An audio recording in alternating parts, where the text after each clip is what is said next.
தமிழக சட்டசபை கூட்டத்தொடர் காலை 9:30 மணிக்கு துவங்கியது. அவையில் உரையாற்றுவதற்காக கவர்னர் ரவி வருகை தந்தார். அவருக்கு போலீசார் சார்பில் அணிவகுப்பு மரியாதை வழங்கப்பட்டது. கவர்னர் ரவியை சபாநாயகர் அப்பாவு பூங்கொத்து கொடுத்து வரவேற்றார். தமிழக சட்டசபை கூட்டத்தொடர் இன்று காலை 9:30 மணிக்கு துவங்கியது. முதல் கூட்டத்தொடரில் பங்கேற்பதற்காக கவர்னர் ரவி வந்தார். அவை துவங்கிய 3 நிமிடத்திலேயே தமிழக அரசின் உரையை வாசிக்காமல் புறப்பட்டு சென்றுவிட்டார். தேசிய கீதம் இசைக்க அனுமதிக்காததால் கவர்னர் வெளியே சென்றதாக தகவல் வெளியானது. அனைத்து மாநில சட்டசபையிலும் கவர்னர் உரை துவக்கத்திலும் முடிவிலும் தேசிய கீதம் பாடப்படும். ஆனால் இங்கு தமிழ்தாய் வாழ்த்து மட்டுமே பாடப்பட்டது. தேசிய கீதம் பாடுமாறு முதல்வர் ஸ்டாலின் சபாநாயகர் அப்பாவுக்கு கவர்னர் கோரிக்கை விடுத்தார் என கவர்னர் மாளிகை விளக்கமளித்துள்ளது. தேசிய கீதம் பாட அவர்கள் திட்டவட்டமாக மறுத்துவிட்டனர். இது மிகவும் கவலைக்குரிய விஷயமாகும். இதனால் கவர்னர் ரவி கடும் வேதனையில் சட்டசபையிலிருந்து வெளியேறினார் என்றும் தெரிவித்துள்ளது. அண்ணா பல்கலைக்கழக மாணவி பாலியல் வன்கொடுமை தொடர்பாக சட்டசபையில் அதிமுக எம்எல்ஏக்கள் முழக்கம் எழுப்பினர். தொடர்ந்து அமளியில் ஈடுபட்டதால் அதிமுக எம்எல்ஏக்கள் சட்டசபையில் இருந்து குண்டுகட்டாக வெளியேற்றப்பட்டனர். சட்டசபை கூட்டத்தொடரில் பங்கேற்க வந்த அதிமுக எம்எல்ஏக்கள் யார் அந்த சார் என்ற வாசகம் அச்சிடப்பட்ட சட்டைகளை அணிந்து வந்தனர். அண்ணா பல்கலைக்கழக மாணவி விவகாரம் தொடர்பாக இந்த சட்டையை அணிந்து வந்தது குறிப்பிடத்தக்கது. தேசிய கீதம் இசைக்கப்படவில்லை என கூறி கவர்னர் ரவி சட்டசபையில் இருந்து வெளியேறினார்.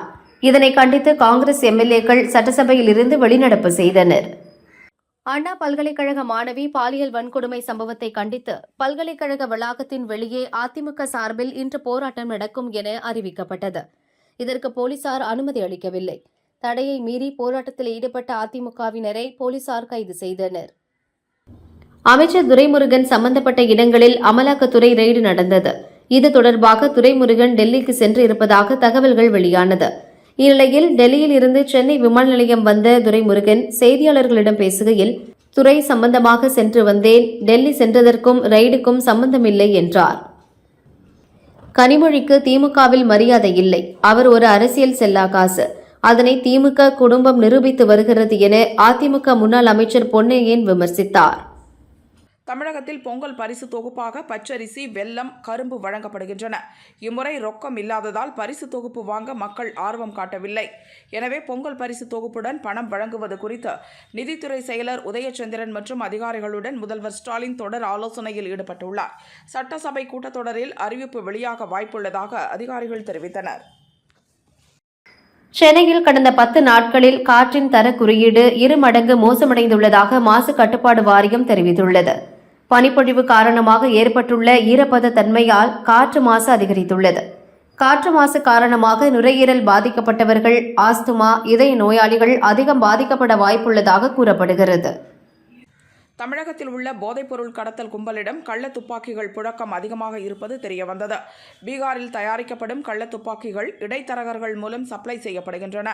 ஒரு துப்பாக்கி 25,000 ரூபாய் முதல் 1 லட்சம் ரூபாய் வரை விற்கப்படுகிறது. இதற்கு தூத்துக்குடியைச் சேர்ந்த ரவுடி ஒருவர் முக்கிய பங்கு வகிப்பது போலீஸ் விசாரணையில் தெரியவந்துள்ளது.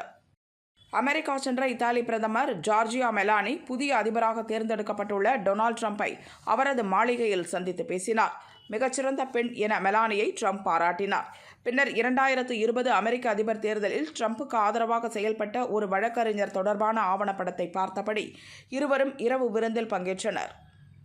தமிழக காங்கிரஸில் செயற்குழு உறுப்பினர்கள், துணைத் தலைவர்கள், பொதுச் செயலர்கள், மாநில செயலர்கள், மாவட்ட தலைவர்கள் பதவிகளுக்கு விண்ணப்பிக்க 18ஆம் தேதி கடைசி நாள் என தெரிவிக்கப்பட்டுள்ளது.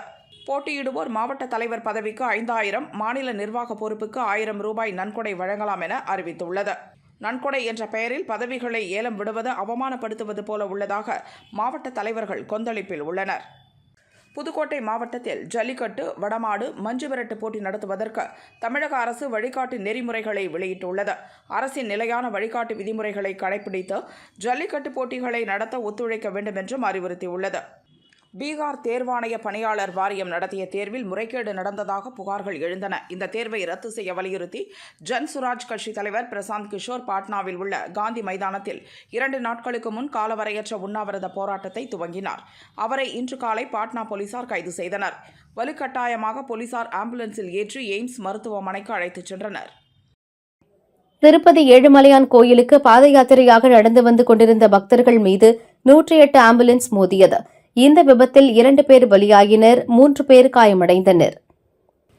தெலுங்கானா மாநிலம் சிரிசில்லாவைச் சேர்ந்த நெசவு தொழிலாளி விஜய் திருப்பதி ஏழுமலையானை தரிசிக்க குடும்பத்துடன் வந்தார். அப்போது தீப்பெட்டியில் அடங்கும் அளவுக்கு தயார் செய்த பட்டு சேலையை ஏழுமலையானுக்கு காணிக்கையாக செலுத்தினார். இந்த பட்டு சேலையை தயாரிக்க 10 நாட்கள் ஆனது என விஜய் கூறினார். பொன்னேரி நகராட்சியில் பழவேற்காடு திருவாரூர் பாடி செல்லும் சாலையில் குடிநீருக்காக தோண்டப்பட்ட பள்ளங்கள் சரிவர மூடவில்லை. இதன் காரணமாக அந்த பகுதியில் கடும் போக்குவரத்து நெரிசல் ஏற்பட்டது. மாணவர்கள், பொதுமக்கள் சிரமமடைந்துள்ள நிலையில் குண்டும் குழியுமான சாலையினை சீர்படுத்தி தர வேண்டும் என கோரிக்கை எழுந்துள்ளது. விருதுநகர் மாவட்டம் கோட்டையூர் மேற்கு காலனியைச் சேர்ந்தவர் பார்த்திபன், வயது 26. இவரது மனைவி ராசாத்தி, வயது 22. இவர்களுக்கு 5 வயதில் ஒரு மகனும் 4 வயதில் மகளும் உள்ளனர். மனைவியின் நடத்தை மீது ஏற்பட்ட சந்தேகத்தால் குடிபோதையில் வீட்டுக்கு வந்த பார்த்திபன் ராசாத்தியை பித்தளை கரண்டியால் அடித்து கொலை செய்தார். பார்த்திபனை போலீசார் கைது செய்தனர். தெற்கு லெபனானின் லித்தானி ஆற்றுப்பகுதியை ஒட்டி முகாமிட்டுள்ள படையினரை திரும்ப பெறாவிட்டால் போர் நிறுத்த ஒப்பந்தம் வாபஸ் பெறப்படும் என ஹெஸ்புல்லாவுக்கு இஸ்ரேல் ராணுவம் எச்சரிக்கை விடுத்துள்ளது. வடக்கில் வசிப்பவர்கள் தங்கள் வீடுகளுக்கு பாதுகாப்பாக திரும்புவதை உறுதி செய்ய விரும்புகிறோம். இல்லையென்றால் இஸ்ரேல் ராணுவம் சுதந்திரமாக செயல்பட வேண்டிய கட்டாயம் ஏற்படும் என்றும் தெரிவித்துள்ளது.